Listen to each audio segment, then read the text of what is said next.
यहाँ पे अभी बर्फ़ गिरने के बाद ये माहौल है। छोड़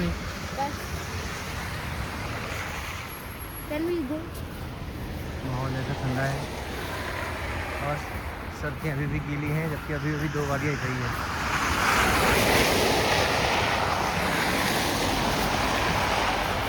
और ये है फुटपाथ। कितना कह रहा है? एक चीज बताऊं? हाँ